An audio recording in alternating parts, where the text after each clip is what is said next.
I'm Brent Holland, and this is part two of my How to Get a Play Published video. This is mostly for people who have struggled to get published up to this point. Part two is going to deal with things that publishers are looking for. I've had a chance to talk to most of my publishers over the last couple of years, and I found out exactly what they're looking for, and it really is a formula that will help you get your shows out there. And there are really 7 things I'm going to talk about today. The first is making your characters gender flexible. Now, if you're like most theater teachers, you usually have a lot more girls signed up for your classes than boys. At Laney, I actually don't have that much of a problem for that, and so the first few shows I'd written had a lot of male parts, and my publishers kept saying, you know, this is great, but you have roles for 14 guys, and that's a lot of guys, and it's going to be very difficult to get this show produced. And they were right. And some of my shows that even have been published that have a lot of male roles struggle to get productions. So if you can write characters that can be male or female that aren't very specific, that's going to be a lot better. My most popular shows, between an experiment and crafting a killer. Crafting a killer is 9 roles, 1 female and 1 male, and 7 gender-neutral characters. And then experiment's got 6 roles, and they're all flexible.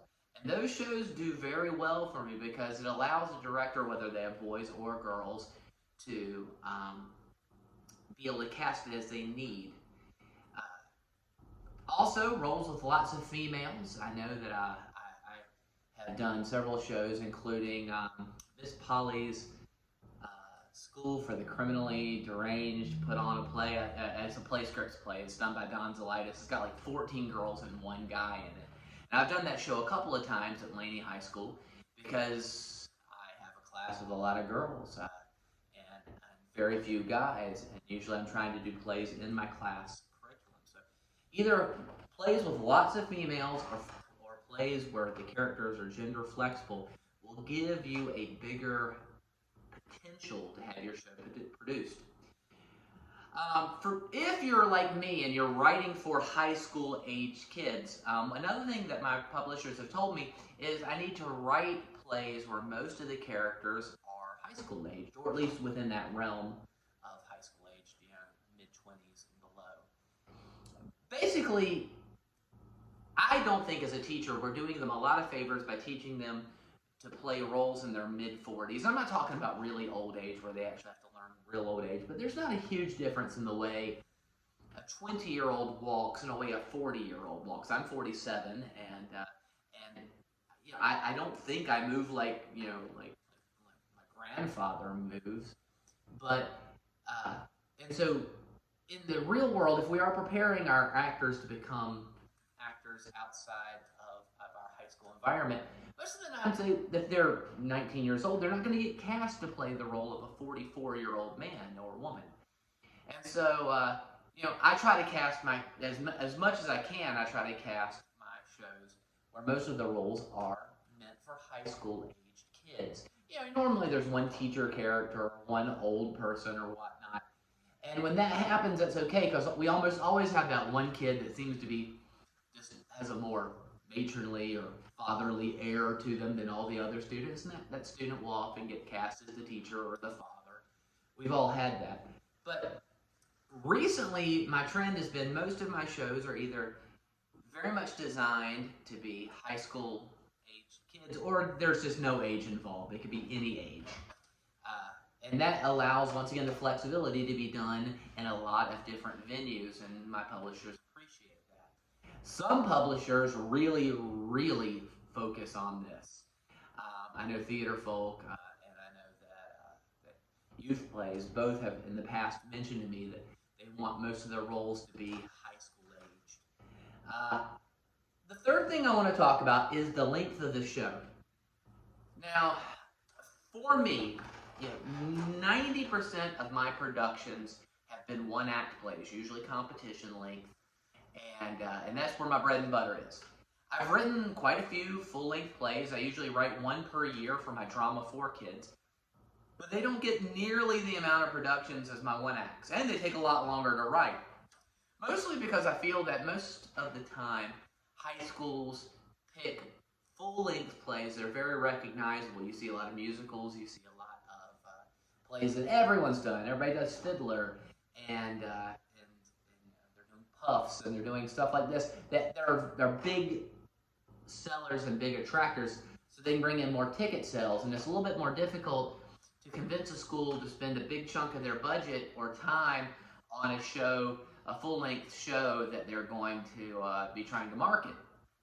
Meanwhile, the one-act plays that are for competitions that are often done in class or by clubs, those can be more easily produced and really easier for a director to say, oh, I don't know this author, but I really like this topic, and I'm going to do this show. It's a little bit easier of a sell. The fourth thing I want to talk about is it's something I made a big mistake in my first show I wrote, Carriers. It's produced by Drama Scripts, it used to be Smith Scripts, is, looking at how many scene changes you have, allowing your show to get a flow. If your play is changing scenes every couple of minutes, it's hard to get that kind of feel and flow to the play. This is something that I had to actually see in my own work before I got a hold of it. And it's going to really flow into the next thing, which is number 5, sets and costumes. Shows with minimalistic sets are easier sells than shows with very elaborate sets. Even more ideal is a show that has a set that can be minimalistic or very advanced and very intricate. If you have a show like that, like Experiment's been for me, then it allows, you can either do that show with just 5 chairs, or you can have an entire set with walls and decorations and the whole 9 yards. The combination of lots of large set pieces and lots of scene changes in different locales can make a show very daunting for a high school to do. Costumes, not as important, but I generally veer away from period pieces. I do have a show that's been produced a few times. It's an Arthurian, King Arthur type play, and it does deal with, you can get cheap armor suits on costume sites and whatnot, but I'm talking about looks like chainmail. But a lot of high schools don't have a very big budget for costumes, and period pieces can be difficult. So if your show has a lot of very difficult set and costume pieces, it's going to be less marketable. Once again, I hate to keep going back to Experiment, but the only costumes for that show are shirts that have one word across the front of it, and it's different for each character. And in most productions I've seen, they're wearing black pants, the black shirt with the one name across the front, and that's really, really conducive for a high school to do. Next is something I also struggled with a bit, but now I think I have a good hold of, is the parts that you put into a play. This is number 6. Most of the time when I'm writing a show, remember, I write shows because, 1, I hated reading shows, and 2, I really struggled to find plays that fit my kids. If I had, if my Drama 3 class has 5 guys and 7 girls, then trying to find a show that fit that perfectly was difficult. Also, finding a show that had those parts and every part was pretty good, or at least allowed the actor to grow. I know that they say that there's no small parts, only small actors, but there are small parts. And I don't want to stick a kid in a show that we're going to be working for the next 6 weeks to 2 months in a role that only has 4 lines and is only on stage for about 30 seconds. Especially in my advanced classes, I want every actor to have the chance to grow. So most of the time, if I write a show, I try to make sure that each character moves the plot somehow and is important. It's not always possible, but if you can make it to where that is a part of the show, then the directors are going to look at it and say, hey, there's 9 roles here, 7 of them are gender flexible, there's not many sets, wow, all 9 parts are pretty good parts. That's really important to a lot of teachers. And one thing that I found that I've had to kind of get out of my head is that not every theater teacher is like I am. Like I said, I've had no problem having a lot of males in my program. This year in my Drama 4 class, which is my honors class, I actually have more males than females, not by much, by one. Because of COVID, my numbers are down. I only have 13 kids, but 7 of them are guys, and 6 of them are girls in my honors program. But sometimes I hear, they only have 1 or 2 guys in the whole program, and that can be difficult. So I had to get that out of my head that I can't write shows that are guy heavy and expect them to be produced. If you are the type of school that has a huge budget and can make really big sets, not every school, I don't have that kind of budget at my high school. My principal is wonderful and very supportive, but there's just not the money involved that I can build sets like that. Now, I also have to do everything myself, basically. So it can be difficult. I don't have a large cast of people that come out and build stuff for me. Same with costumes. I don't have a very large costume closet, basically. My area is pretty big physically, but I don't have a whole lot of period pieces. So I had to get out of the mindset of what I have and what I do is not like what everybody else does. That takes me to number 7, which actually doesn't really take me to number 7 because this has nothing to do with what I was just saying. But number 7 is your dialogue. You either can write this or you can't. And if you are trying to write plays and you are not good at writing dialogue, your plays are going to struggle. But not only are you going to have to know how to write good dialogue, you have to write dialogue that sounds like the kids you're teaching. Now, this can be tricky because you can't use slang that is current because slang goes in and out daily. And words that sound cool for a short amount of time often become very obsolete very quick and very dated.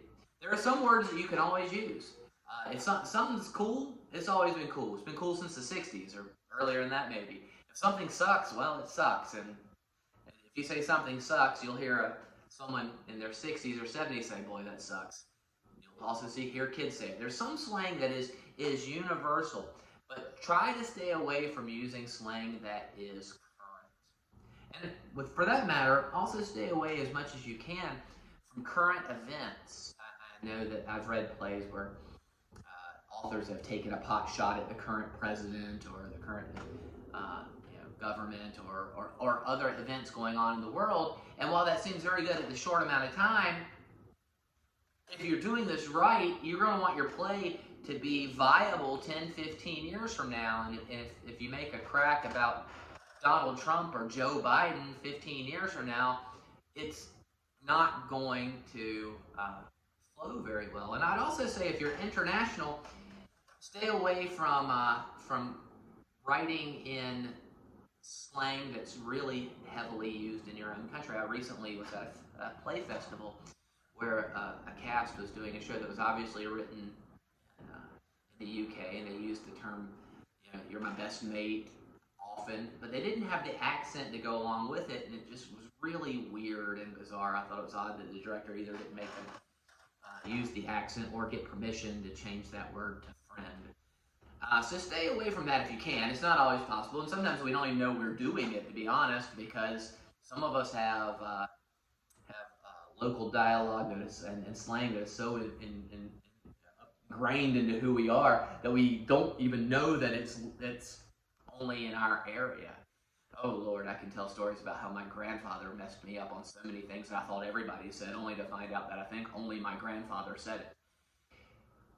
So, in conclusion, the 7 things that I would say that are important if you want to get a play published, especially in the high school genre, is 1, make as many roles as you can gender flexible or female heavy.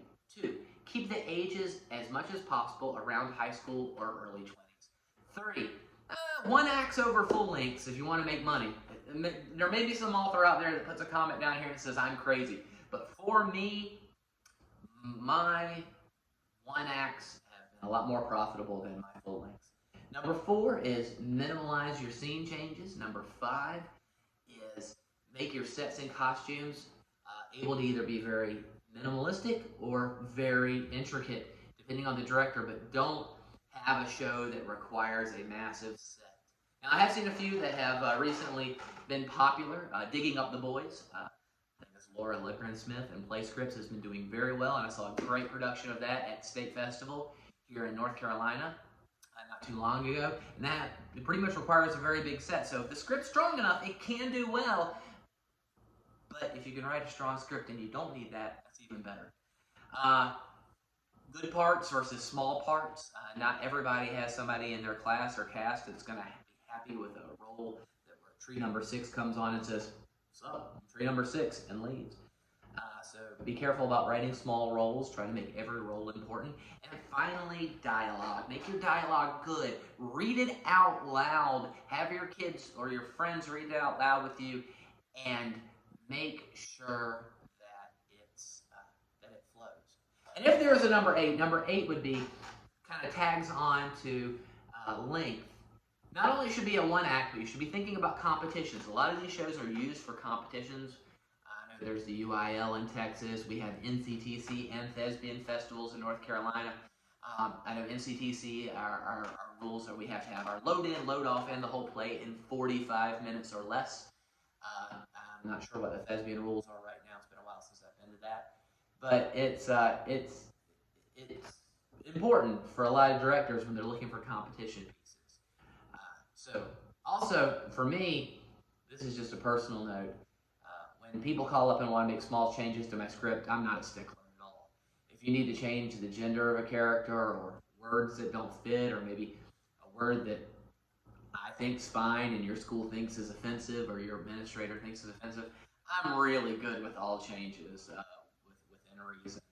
So, and I would recommend you be like that too, because it'll make people feel much better about approaching you about such things. Anyway, this is part 2. I hope you've enjoyed it. If you have a chance, visit my website, www.brenthollandplays.com, and check out many of my wonderful publishers that have been super helpful to me along the way. A lot of this advice has come to me via Meredith Edwards at Eldridge, and Jonathan Dorff at Youth Plays, David at Brooklyn, Dewan Dimmer at Off the Wall Plays, Stuart at Lazy Bee. They're all great people, and they're usually very eager to help you out and help you get your shows to where they need to be. Anyway, thanks for listening. If you have any questions, please email me at leftlegforward@gmail.com and check out my website.